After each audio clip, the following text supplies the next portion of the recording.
This is the Folksvagenu Kaliforniji, the quintessential camper van. Now, in its latest generation, it even comes as a plug-in hybrid with all-wheel drive. Join me as I go on a week-long road trip to the French Riviera to check it out. I'm AJ, you're watching Autogefühl, and let's dive right in with the design. Up front, this is clearly the MQB Multivan, and therefore it's not on the transporter platform, because remember, that's also shared now with Ford.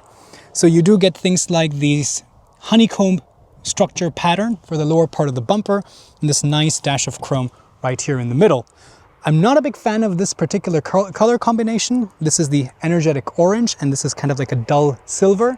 I much rather have the candy white and the starlight blue. But I do like these headlamps, and you can also get the optional IQ Light matrix technology. Being on the longer version of the Multivan platform, the Kaliforniji is 5.17 meters long, it's about 2 meters wide and just under 2 meters tall, so you should still be able to fit it in most car parks. You have different wheel options. This is an 18-inch wheel. I think you can pick something a little bit more fun, coupled with a better color. I think it looks really nice. I do really like this dash of chrome along the shoulder line. This contrasting mirror cap also adds to the drama. Another cool feature is that, as you can see, you have the awning, so you can move the awning actually from this side to the other side as well. And now being on the Multivan platform, you have sliding doors on both sides. We'll take a closer look at that. But now you can imagine the wingspan of your campsite. You can have the awning on one side, an extendable tent on the other side. Of course, the roof pops up, and then you have a much bigger campsite to enjoy time out with your friends and family in nature. Further down, the ocean badging to distinguish this particular trim, the petrol filler over here, and your shore power to connect the external power line at the back. Of course, being a plug-in hybrid, you can charge your Kaliforniji now. This has a 19.7 kilowatt hour net battery pack, and here you can charge using 40 kilowatt DC. 10 to 80% is about 26 minutes. On a full charge, the claimed range is 85 kilometers roundabout. So if you are using this as a daily driver to get to work, that should cover that. And of course, on long holidays, the hybrid system should carry you as far as you like. We'll see if I'm unable to charge the plug-in hybrid battery, how much mileage I get by the end of the road trip. Now, another fun fact is that, of course, this has the traction battery, the high voltage PHEV battery. There's also the 12-volt starter battery, one camping battery, and depending on the option, and in the model we have here, a second camping battery. That's 4 batteries, and that's why this particular Ocean weighs 2.6 tons. All right, let's check out what's going on under the hood. Nice to see gas-charged struts and some further insulation, so thumbs up for that. Now, as usual, you have the 2-liter Turbo 4 diesel engine, which makes 150 horsepower, and the 2-liter Turbo 4 petrol engine, which makes 200 horsepower. They're both mated to the 7-speed double-clutch gearbox and drive the front wheels. But what we have in here is what's brand new, and that's the plug-in hybrid all-wheel drive. This is a 1.5 Turbo 4 petrol engine mated to a 6-speed double-clutch with an integrated electric motor driving the front wheels. But there's another electric motor on the rear axle driving the rear wheels. The combined system output is 245 horsepower, and as you can imagine, this is an electric all-wheel drive system. Here we have the key fob. Doesn't have any Kaliforniji badging on the back, unfortunately. Let's check the door closing sound. Pretty resounding, a nice thick rubber beading on the top, very reassuring. The door doesn't honestly feel that heavy despite it being so large. And as you can already see, there's plenty of storage. A large bin down here with even a little trash can, your high visibility jacket over there. And to be honest, this is quite a ways down. You have to reach quite a bit to get to this. So thankfully, there is another rubber lined tray right here in the middle, which also has your fuel filler release button over there, and a padded elbow rest and mirror and window controls right at the top. Okay, so let me get inside. It is a little bit of a step up, quite literally.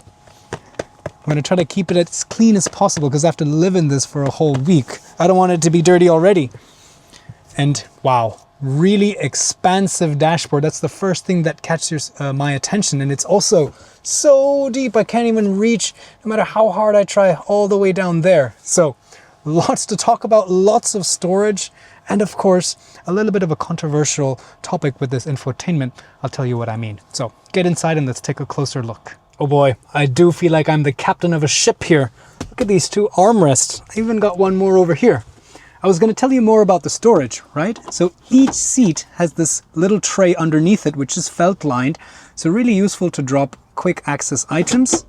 There's also a nice glove box over here. It's damped, no felt lining, but there are slots for cards and coins on either side. Up here you have a second glove box, which does have rubber lining. And finally, up here you have another compartment which does have some padding as well. Now this, unfortunately, is the old gen 10-inch infotainment system. I wish Volkswagen had put the newer version on this. And also remember, this has the old sliders which were not even backlit. So it's really unfortunate to see that Volkswagen have not changed that. But let's move on to some more happier things. So you have some really cool shortcuts. You can quickly access things like the recuperation by sliding the top drawer. The main home screen has different widgets that you can set up. Like this layout has navigation, your audio, and your charging status on the right hand side. You can also see, again, because this is the hybrid, the energy flow. You can see how the TSI is working, or the front motor is working, the battery and the status of the battery charge, and also the rear axle electric motor as well. And who could forget the California menu. On this here, you can get a quick status overview. You can see how much fresh water you have. As you can see, I have none. I need to fill that up before I hit the road. And of course, your camping battery. You can toggle your refrigerator box on or off. Like right now, I don't have anything in there, so it's off just to save some battery, and we can use that as needed. Camping mode, we'll get into that later on. And a couple other camping related buttons. Of course, the exciting bit here is that this is the button to raise the roof. Whoop, whoop, raise the roof. And also to lower the roof. And we'll show you how that works. This is to quick charge the camping battery, and that's not so important for now. We'll get back to that later. While you don't have a separate climate control console, at least you have a shortcut to jump to the climate menu on the touchscreen. And of course, you can use your seat heaters. There's another shortcut button to go between the driving modes, which would be electric and hybrid. And of course, you have a parking menu. There is a self-park feature, but what I commonly use this for is to jump straight to the cameras, because this being such a large vehicle, it's very crucial to have. And unfortunately, I'm not very satisfied with the camera quality. Yes, there are a couple water droplets, but I think the resolution, even for the 360 camera, could have been a little bit better. But moving on to better things, there's a inductive phone charging pad, which is also grippy, a couple old-fashioned USB-C ports, and a 12-volt power socket all the way here on the right-hand side. Finally, this bottom part of the console drops down to have some cup holders. Look at how compact the shift lever is. It's really nice and really easy to access. And down here you have your electronic parking brake with auto hold. Now the steering wheel is really nice because you've got a wide, thick grip and physical buttons. So you have, for example, controls for your telephony, and this is to shift through the different menus on the digital instruments, your track. You also have paddle shifters, or in this case for the regen control. And on the left side you have, for example, all the buttons to manage your adaptive cruise control, lane keeping assist, all your adaptive driver assistance systems. The digital instruments are also really nice. You can have different views. You can even have the entire map on the screen, which is really useful. And you can even change what the right and left dials show. So for example, you can have your driving distance or your navigation on the right side and choose something else for the left side. There is also an optional head-up display. All right, are you excited to see how it is back here? First of all, again, a really light door. It's not electronic, but it has a soft close function, which should help sneaking in and out of the van at night to use the bathroom. We'll see how many times I have to do that this week. But let's get inside. There's a nice handle. I'm going to try to, again, keep it as clean as possible. But wow, how welcoming. Let me welcome you into my van. Come on in, come on in. Welcome to my van. Isn't it cozy? I love the lighting. Speaking of which, there you go. No matter where you are, you just double tap on any of the lights and all of them shut down. That's pretty cool. But I have a full control right here in this little control panel. There is a accompanying app that you can put on your phone and you can control pretty much everything from that. We'll take a closer look at this throughout the week as we're camping. Another cool thing, of course, is the fact that you have these roller blinds on the outside two windows here and the window on the back to give you some privacy when you're camping. For the front, you have actual panels that you can just clamp on and then you can have a completely private interior. Plenty of storage, plenty of charging options, including a USB over there. More storage under these seats. These are actually even deeper than the ones in the front, so you can perhaps put some underwear or things like towels down there. But the biggest talking point here is the fact that there is a second sliding door. So now you have a brand new kitchenette and even a cool little picnic table that you can put out and even actually remove this altogether, and then you can put it here to have like an extended counter, or even over here to have a little bit more of a working space. We'll get into that later on, but what I wanted to focus on now is this kitchenette here. Are you hungry? Because I can cook you something. There is a gas stovetop. Yes, just one burner. The last camper van had two, but VW says due to customer feedback, they went to one, and that way they've been able to shrink the kitchenette size in total. And if you are camping, you generally do have a separate barbecue or something like that. Of course, this is where your freshwater tap is, right over there. There is a gray water tank down here, right over there. And because I will also be working remotely, #vanlife, there's also domestic power outlets, so I will be able to charge my laptop, hopefully. I'll tell you how that works. Places to keep your plates, places to keep some cutlery. I'm sure you can get magnetized pads and magnetized glassware and utensils so that you don't have them rolling around and clattering around when you're out on the road. These seats can also be slid forward and backwards on these railings, and I'll show you how to convert this into the lower bed, and I'll show you how the upper bed works when we're actually camping. But apart from sliding forward and backwards, you can also recline the back, or if I were to put this flat, then I have easy access to further storage over here. Nice compartmentalized bag. In fact, this also doubles as a way to block that window. There's also a very aircraft style overhead bin to keep more items over there. Right now there's just the cargo net. And lastly, on this side, you have some actual cabinets. They're pretty deep and they're lit up, but the entrance, this width is quite narrow, but very usable nevertheless. You have to be careful where you open this hatch because it is huge and it is heavy, but it's quite high. In fact, if it's raining, I could totally take shelter under this. So, a couple fun things. Right here, as you can see, you have a couple picnic chairs, and I'm going to be spending a lot of time on those, so we'll give you a better report while we're camping. There's also, of course, down here, blinds for the rear window. And now if we move our attention to the actual trunk area, I've brought my ruler. You can see that it's actually quite big. So from here to here, this is about 88 centimeters. So it's quite wide. You can easily fit a suitcase inside. Of course, the seats are in their backmost position, but even then, this is about 90 centimeters. So there's plenty of space to keep actual luggage. I'm planning to keep my inflatable kayak so that I can go kayaking. So that's probably where this will go.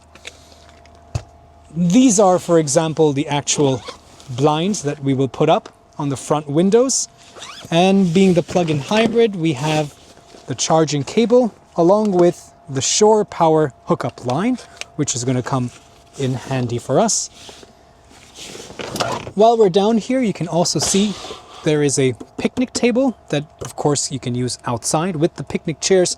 Or what I think I will plan to do most likely is put this right in the middle so that I have a nice place, a nice countertop, a nice desk to work. Sitting on these chairs, sitting with this table, can I really work 9 to 5 every day? We'll see how that goes. I don't need to tell you what this is. This is the mattress. So once the seats are down, this will roll out and make the bottom bed. This is where 2 people potentially can sleep, and the top bunk would be where 2 other people sleep. We'll see which one is more comfortable. They are quite different. It's interesting to say because those are kind of have like these box springs, and this actually has like a very hard wooden plate on the bottom. So which one is more comfortable, we'll find out. There's actually another smaller cabinet over here with more space. There's the trip switch for you to connect to shore power. There's also a little shower head down here, as you can see. I'm not sure I want to take a shower out in the open, but definitely useful when I want to maybe wash my feet, get rid of all the sand from the beach. Am I making you guys jealous? Maybe by the end of the video. This is where you fill the fresh water. So it's always a good idea to have fresh water in here to wash your hands. And if you're not really going to be doing a lot of cooking, it's going to come in handy. And this is where you would use this funnel to fill that in. You can attach the shower head here, and that's how you can take a quick shower, for example. And last but not least, this is where you release the tow hook. And you have up to 1.5 tons towing capacity braked, but of course you can just use this to mount your bicycle rack. And there we have it. We're adventure ready. Are you excited? I can't wait to hit the road. So come on, let's get going. Welcome to my campsite here in Saint-Tropez. And as you can see, I have the awning out, I have my table and my chairs. The awning is actually really easy to use. You get this key, and then you have to unlock the tool to then be able to wind out the awning from over here. So really nice and easy, and as you can see, it's very large, it's very expansive, plenty of space underneath to camp out as I have. These also are a good clothing line to hang your towels as well. These chairs are also actually really nice and comfortable and very sturdy. The back support is also taller now in this new generation, so it's a redesigned chair. So it's actually very comfortable. I have been working on this, as you can see, but with my laptop and my height, I'm 5'8" or about 1.7 meters. It's a little bit taller than I would have liked, so if the desk was a little bit lower, it would have been better, but this is a perfect height to eat. Over here, you also see that there is a power socket, but unfortunately, I've tested this. There's 3 of them, there's 2 more on the inside, but this one on the outside doesn't charge my laptop, so that's a bit of a bummer. I've checked the trip switch, I've checked the camping mode. They work if you're connected to a camping external power supply, but as you can see right now I have not. And in theory, if you're wild camping, you should be able to charge your laptop. Unfortunately, there's only one on the inside that does that.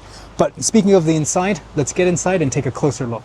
All right, let's get inside. I'm gonna try to dust my shoes off.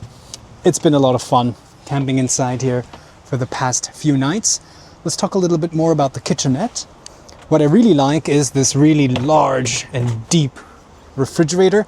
Please ignore all the junk food I have in there. But it's really nice because it's also very accessible from the outside when I'm sitting over there.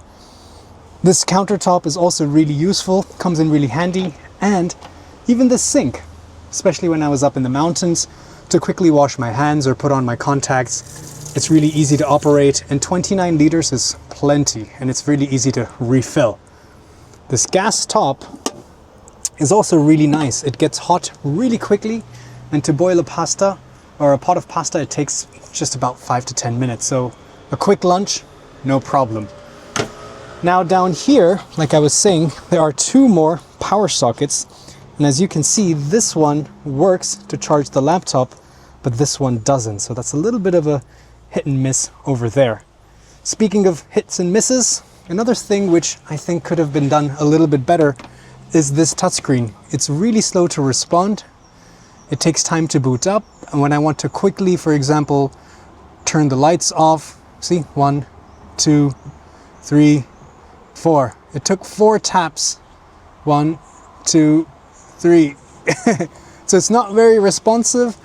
And you know, in the middle of the night, when I want to quickly turn the lights on or turn the lights off, in general, this console could have been a little bit better, but I'm really nitpicking here. Another thing I noticed is, of course, I've slept here in the bottom and I've slept here on the top. And while they're both very comfortable, they're a little bit different between, you know, the ground and the upper bunk. So let's talk a little bit more about that. All right, so to make the lower bed, first we need to roll this carpet as far out of the way as possible. Then we need to move these 2 chairs up all the way. Then use the center tab to pull the seat down, make sure the backrest is all the way down. I have already put the head restraints facing the other direction because I did it once and I didn't really need to change it again. And push this down. And then if you want, actually, I might just kind of put it back a little bit so that it's kind of in line here. And then I just unclip these 2. And then now the mattress rolls right out. So this is the bottom bunk. And as you can see, the cushion is pretty thick. There is a bit of a hard plate in the bottom, and these are different segments. So initially I thought, you know, this is going to be bumpy, you know, because it's sitting on the seat, it might not be very flat. And I thought this would be not as comfortable.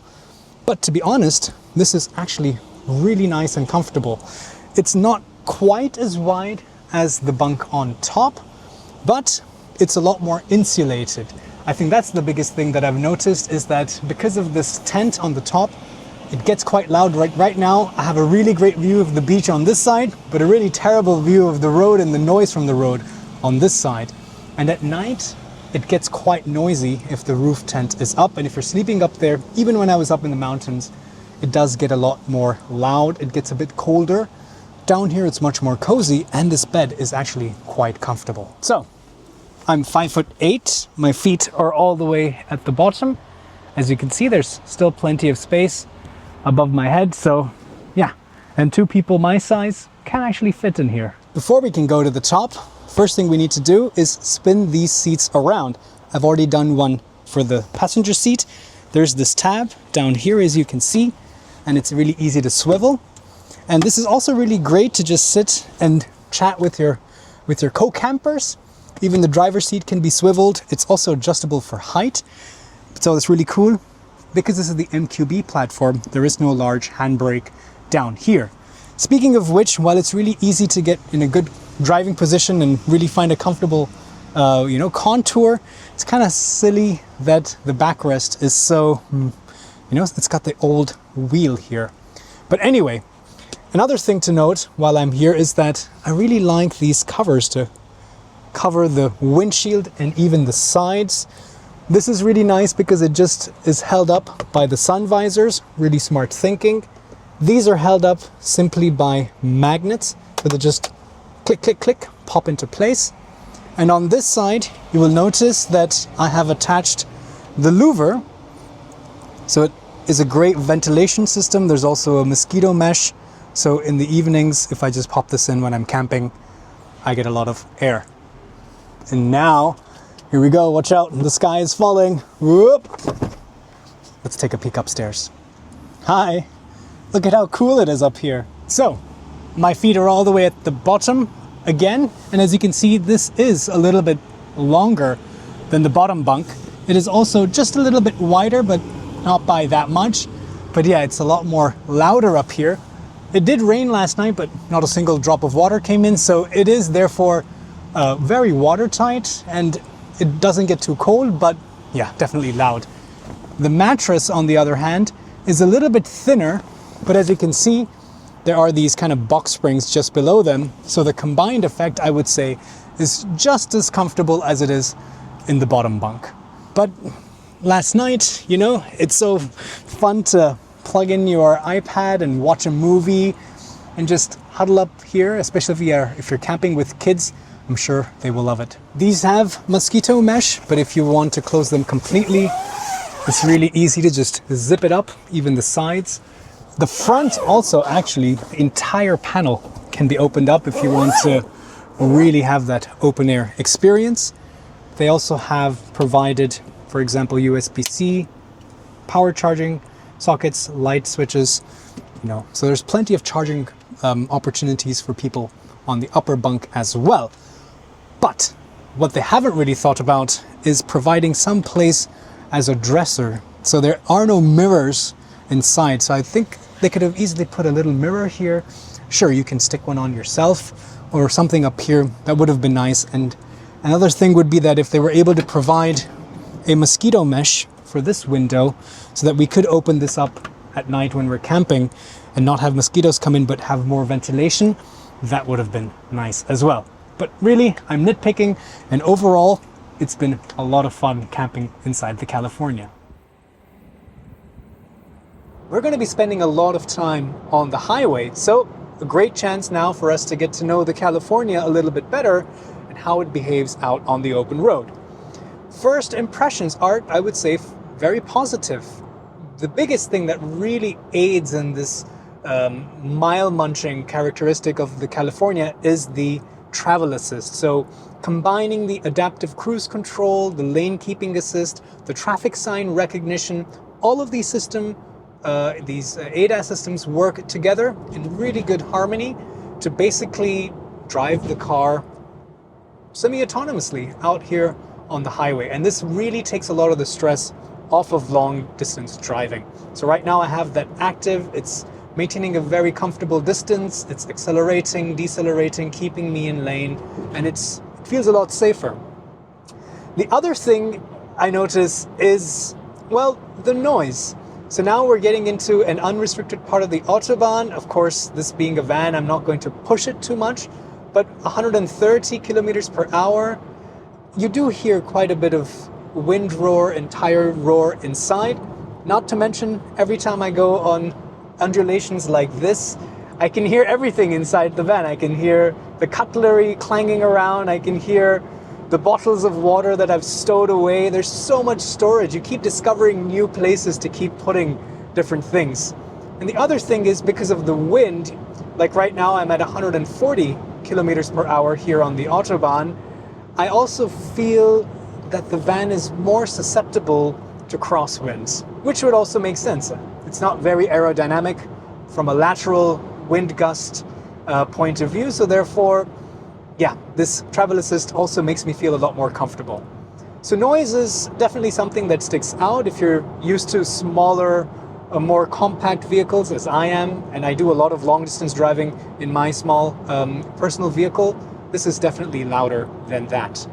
But on the other hand, visibility is actually really good for a vehicle of this size. I have really good visibility out forward. I can lift the seat base. The steering wheel column is adjustable for reach and rake. Even these armrests I can completely adjust. And again, you have different seating material options, the upholstery. This fabric and leatherette combination is also very comfortable. It gives me enough grip so I'm not sliding or I'm not slouching and slipping forward as I'm driving. It sticks really well with especially fabric like this that I'm wearing on my shirt and my pants, and I don't feel like I'm going to slip or slide around in the seat. The plastics around me, now that I've getting to know it a little bit more, do feel a little bit hard. So parts of the dashboard, I think they could have spent a little bit more money to make it a little bit more soft touch, because not only am I driving the van, I'm living in the van. And that's also why, sure, you're not going to touch most of these dashboard materials. It's more important what's back there. But at the end of the day, it would have been that much nicer if plastics down here, for example, were a little bit more, softer. It's too early to talk about mileage. We'll circle back to that later on. But I'm really excited to see how far I can get tonight, and we'll catch up after that. I have just finished a nice day kayaking on the Verdon Gorge, and now I'm driving down to Saint-Tropez. I've already covered 1,000 kilometers, so good time to give you a quick update on the mileage. I'm getting 7.6 liters for 100 kilometers, which is surprisingly good, to be honest. I was expecting a lot worse because I haven't had a chance to charge the plug-in hybrid battery, the traction battery. So yes, that's not really helping much. It's only about 1.8 kilowatt hours for 100 kilometers.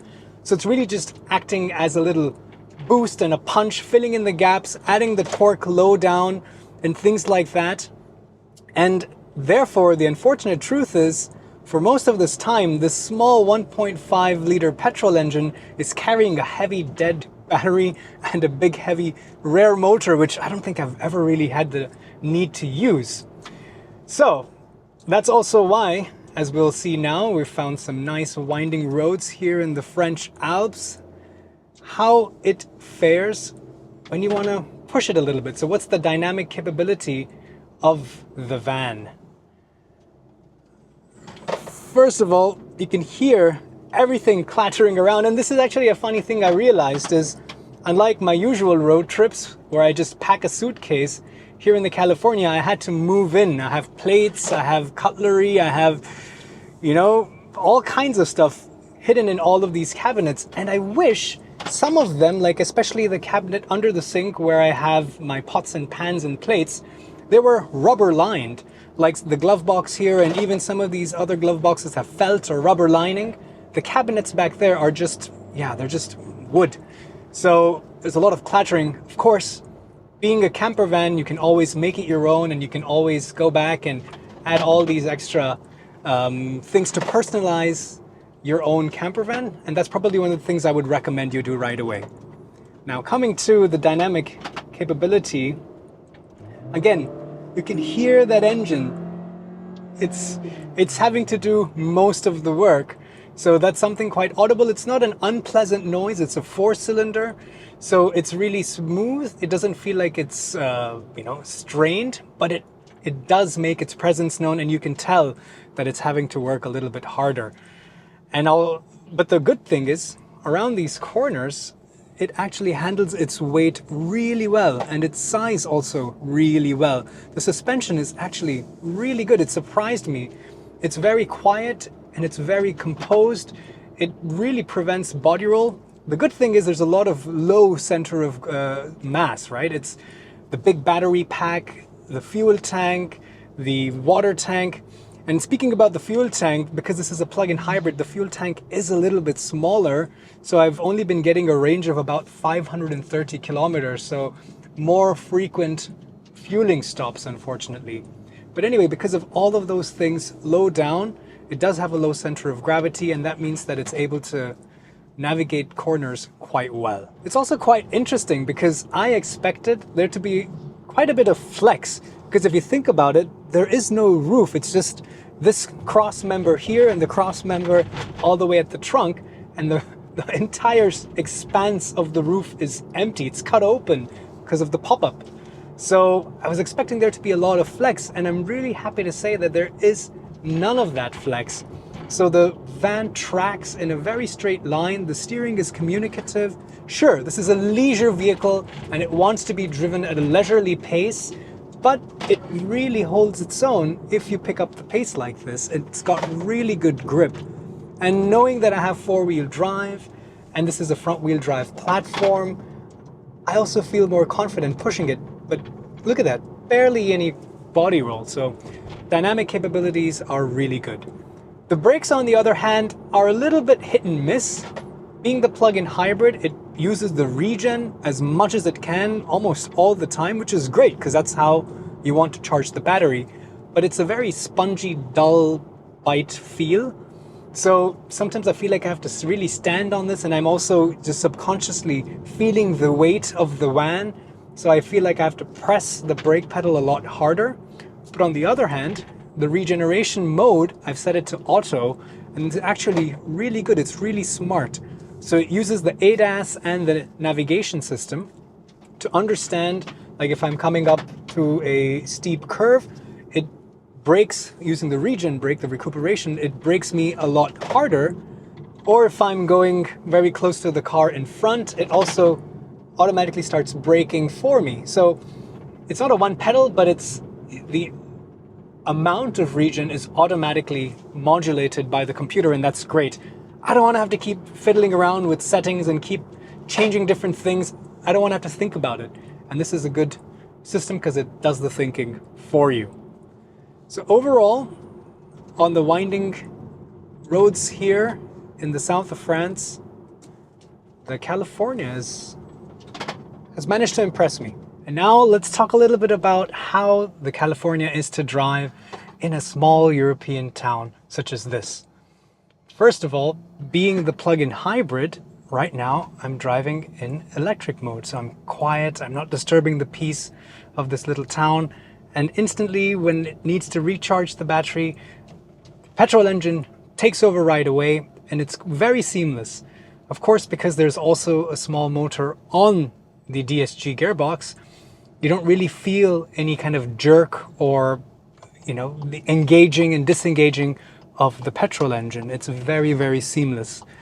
The visibility is also really good. I like the fact that you have these little quarter glass panels all the way in the front, so I can really peer down into that corner to make sure I'm not hitting the curb in these little narrow lanes. Visibility out the back is a bit hit and miss. That large overhead bin does block quite a bit of the view. That being said, I have some luggage on the back anyway, so I guess it doesn't really matter. These big wing mirrors on the side really help. And of course, that 360 camera, even though it's not the best resolution, is a lifesaver. Couldn't do without it. Trying to navigate through these narrow little streets. And another thing I miss is the mirroring of the Google Maps from my Android Auto directly onto here, my digital instruments. I just get the turn-by-turn directions, instructions, but I don't get the actual map view. It's only the native map and the native maps navigation that can be mirrored here on the cockpit. But really, really surprising how maneuverable this is. The turning circle is really tight. It doesn't feel large. I'm able to squeeze between these narrow gaps as if I was driving a small hatchback. This doesn't even have rear axle steering, but still very, very easy to park, very easy to drive around. Of course, speaking about parking, it's just shy of 2 meters tall, so you have to be careful where you park. That's why I'm out to find the parking lot at the port, so that I don't have to even worry about, hitting the roof on one of these underground garages. So overall, I'm pretty happy to see how easy the California is to drive across different scenarios.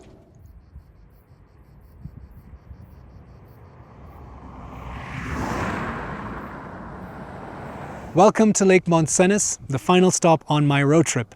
This week, I've driven 1,600 kilometers and really gotten to know the California. I like how spacious it is on the inside, now that it's bigger. It's also very comfortable. The auxiliary heater really helps on a cold mountain morning. And I also like how well it drives. It's really capable on winding roads. Even though it's quite large, it's easy to maneuver in small cities.